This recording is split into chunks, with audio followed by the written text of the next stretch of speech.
રાજકોટમાં ખ્યાલ આર્ટ્સ દ્વારા ગઝલ બહાર લાઇવ કોન્સર્ટનું આયોજન કરવામાં આવ્યું છે, જેમાં પ્રથમ વખત ભારતના 4 દિગ્ગજ ગઝલકારો રજૂ કરશે. આ કાર્યક્રમનું આયોજન રૈયા રોડ પર આવેલા પ્રમુખ સ્વામી ઓડિટોરિયમ ખાતે તારીખ 22ના રોજ સાંજે 8 કલાકે કરવામાં આવેલ છે. ઉના ખાતે આવેલ SBMS વૃદ્ધાશ્રમના લાભાર્થે કાર્યક્રમનું આયોજન કરવામાં આવ્યું છે. રાજનગર ચોક નજીક આવેલી આઇકોનની સાઇટ ઓફિસ પરથી ટિકિટ મળી રહેશે. ટિકિટનો દર ₹300, 500, 700 અને 1000ની ડોનેશન ટિકિટ રાખવામાં આવી છે. આ અંગે વધુ વિગત અબ તક મીડિયાની મુલાકાતે આવેલા ખ્યાલ આર્ટ્સના જયદીપ વસોયા અને આગેવાનોએ માહિતી પૂરી પાડી હતી.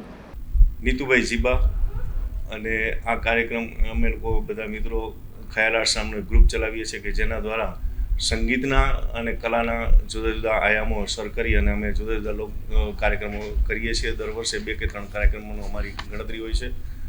એમાં લાસ્ટ ટાઈમ આપને ખ્યાલ છે કે અહીંયા જ આપણે બધા સાથે વાત કરેલી બંગાળના જે નાના એવા બાળક કે જેની બહુ મોટી નામના છે એ અનિર્વાન અહીંયા આવ્યો હતો અને આપની સામે જ બધા દર્શકોને એમણે ફ્લ્યુટ પોતાની સંભળાવી હતી.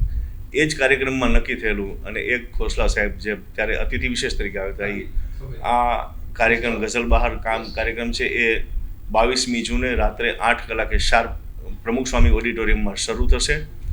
અને આ કાર્યક્રમનો હેતુ માત્ર એટલો છે કે પૂનામાં જે આ ચલાવે છે ખોસલા સાહેબ વૃદ્ધાશ્રમ, એ વૃદ્ધાશ્રમને આપણે સહયોગી થઈ શકીએ એના માટે થઈને ચેરિટી ટિકિટ મૂકેલી છે અને એ જે કાંઈ પૈસા આવશે એને જશે.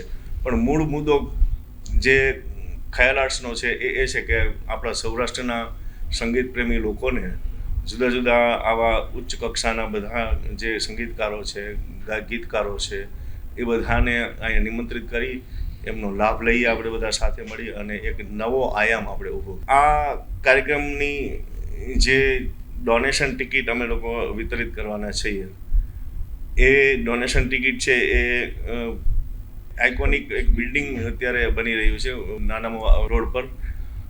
ત્યાં સૂર્યમુખી હનુમાનનું મંદિર છે જે રોડની વચ્ચે બધા એનાથી પરિચિત છે. એ સૂર્યમુખી હનુમાનના મંદિરની બરાબર ડાબી સાઈડ ત્યાં એક એની આઇકોનિક બિલ્ડની સાઇટ ઓફિસ છે. એ સાઇટ ઓફિસ પરથી આ બધાને ડોનેશન ટિકિટ મળી શકશે. એનો નંબર પણ અમે આ સાથે આપેલો છે અને એક નંબર આપી દઈએ 9875 આ નંબર ઉપરથી પણ બધાને વધુ માહિતી તેમજ આ કાર્યક્રમલક્ષી જે એમને જે પ્રકારની ટિકિટ જોઈતી હોય એ ઉપલબ્ધ થશે. અને ખાસ તો એ કે આ કાર્યક્રમ જે આયોજન થયું એના મૂળ અમારા પાયાના પથ્થર અમારા જયદીપ વસોયા અને ધર્મેશભાઈ, એ બંને જે આ કાર્યક્રમ અમે અને હર્ષદભાઈ એમની સાથે સબોર્ડિનેટમાં રહ્યા છીએ. પણ એ આખો કાર્યક્રમની રૂપરેખા આ બધા આટલા મોટા કલાકારો ક્યારેય સાથે આવી જ ન શકે એક સ્ટેજ ઉપર. આમ છતાં અમે છેલ્લા 6-8 મહિનાથી વારંવાર જુદી જુદી તારીખો માટે પ્રયત્નો કર્યા. કોઈ અમેરિકા હોય, કોઈ બીજે હોય, આ પ્રોગ્રામમાં બિઝી હોય, પણ આ એક દિવસ એવો નક્કી થયો કે આ ખ્યાલ આર્ટ્સ દ્વારા આ કાર્યક્રમ અહીંયા પ્રસ્તુત થાય અને એના માટે થઈને જયદીપભાઈ અને ધર્મેશભાઈ બંને રૂબરૂ બધાને મળી અને એમને આ ફોલોઅપ કર્યું છે. હું થોડીક જયદીપભાઈને કહું કે એ થોડુંક આ કાર્યક્રમ વિશે થોડી વાત કરે. નમસ્કાર, જયદીપ વસોયા. ખ્યાલ આર્ટ્સનું મૂળભૂત હેતુ મારા વિચારમાં ક્યારે આવ્યો કે પર્ટિક્યુલર રાજકોટ અને રાજકોટની આજુબાજુના સરાઉન્ડિંગ એરિયા જે છે એમાં વર્ષો પહેલાં 1960, 70, 80 અને 90ના દાયકામાં સુગમ સંગીત છે, ગઝલ છે, શાસ્ત્રીય સંગીતના પ્રોગ્રામો, બેઠકનો દોર હતો. એ સમયના પ્રસિદ્ધ કલાકારો રાજકોટ આવીને પોતાની કલા પીરસતા અને રાજકોટિયન્સને આ સંગીતથી તરબતર થવાનો લાવો મળતો, જે સમયાંતરે ધીમે ધીમે કરતો ઓછો થવા માંડ્યો. એ દરમિયાન છેલ્લા કેટલાક સમયથી આ ન્યૂ ફાઉન્ડેશન દ્વારા સપ્તસંગીતીનો કાર્યક્રમ યોજવામાં આવે છે, જે દર વર્ષે જાન્યુઆરી અથવા ફેબ્રુઆરી મહિનામાં થતો હોય છે. ખૂબ ગુણવત્તાસભર કાર્યક્રમ હોય છે, લોકો માણે છે. એમાંથી મને વિચાર આવ્યો પણ આ પ્રોગ્રામ વર્ષે એક જ વખત થાય છે, 12 મહિના પછી, દર જાન્યુઆરી ફેબ્રુઆરી.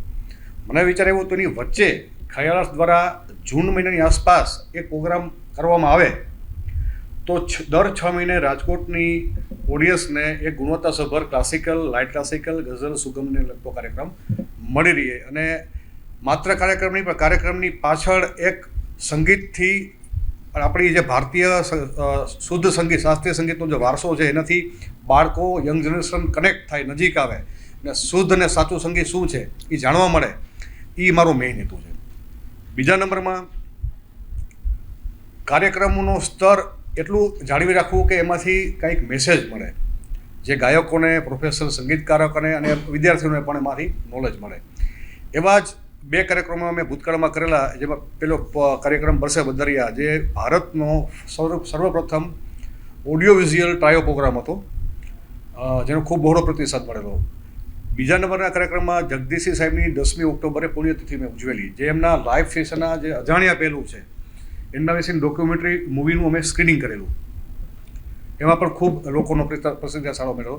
હવે આ સમયે ઈશ્વર કૃપાથી જેને કહી શકાય કે હીરા મોતીને એક જ માળામાં પરોવા,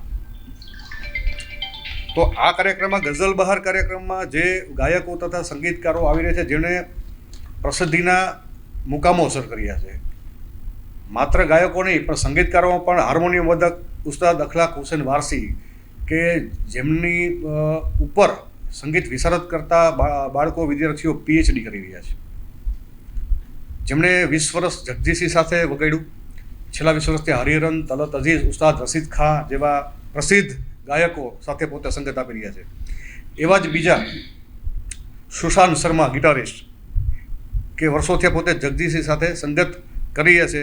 જગજીતસિંહ સાહેબની ઘણી ફેમસ ગઝલો આપણે જે સાંભળી, જેમાં ગિટારના જે પીસ છે એ સુશાંત શર્માના છે, જે પોતે આપણે આ પ્રોગ્રામ આવી રહ્યા છે. અને અત્રે ઉલ્લેખનીય છે કે જગજીતસિંહનો લાસ્ટ પ્રોગ્રામ પણ સુશાંત શર્મા એમણે સંગીત આપેલી. એવા જ ત્રીજા આશીષ ઝા, કે જે પોતે ઇન્ડિયન આઇડલના પરમેનન્ટ તબલા પ્લેયર તરીકે સેવા આપી રહ્યા છે, જેમણે પણ તલત અઝીઝ, અનુપ ચલોટા, અશોક ખોસલા, જગજીતસિંહ, હરિહરન, ઉસ્તાદ રાશિદ ખાનથી માંડીને નામી અનામી ઘણા બધા કલાકારો સાથે વર્ષો ત્યાં સંગત આપી છે. એવા જ એક યંગ અનિલ ધુમલ, જે પોતે કીબોર્ડિસ્ટ છે, અને જે મેં નામ લીધા એ તમામ કલાકારો સાથે, દિગ્ગજો સાથે, એ સિવાય શાન, સોનુ નિગમ, આશા ભોસલે ની સાથે ઘણી બધી કીબોર્ડ અને મ્યુઝિક ડાયરેક્શનનું કામ સંભાળીએ, કે જે સારંગી ક્ષેત્રે ભારત દેશનું પ્રતિનિધિત્વ કરે છે. અને ઉસ્તાદ ઝાકીર હુસેન સાહેબ સાથે પોતે સંગત કરે છે. એવા મુરાદ અલી ખાન પણ પોતે પધારવાના છે. અને ગાયકોમાં તો જેમ જીબા સાહેબે વાત કરી પ્રમાણે બધા સારા ઇન્ડસ્ટ્રીના ટોચના સિનિયર આર્ટિસ્ટ પહેલી વખત આવી રહ્યા છે. અને અત્રે ઉલ્લેખનીય એ છે કે આ બધા કલાકારો, સાજિંદા અને ગાયકો સર્વપ્રથમ વખત રાજકોટ આવી રહ્યા છે. અને અમારો હેતુ એ જ છે કે સારી ગુણવત્તાવાળું સંગીત, જેમાંથી કંઈક શીખવા મળે, એ ટાઈપની અમારી કોશિશ છે. અને વધુમાં જણાવું તો ડૉક્ટર રાધિકા ચોપડા, જેને the ghazal queen of India કહેવામાં આવે છે, મલ્લિકા ગઝલ, જે પોતે પ્રોફેશનલ ગઝલ સિંગરોને પોતા માસ્ટર ક્લાસની ટ્રેનિંગ આપે છે. ડૉક્ટર રાધિકાને અમે બધાએ એક રિક્વેસ્ટ કરેલી છે કે પ્રોગ્રામના વચ્ચે એક 10 મિનિટનું સેશન એવું રાખે કે જેમાં ગઝલની ટેકનિકાલિટીઝ વિશે એજ્યુકેટ કરે, કે જે રાજકોટના પ્રોફેશનલ સંગીતકારો, ગાયકોને કામ આવે.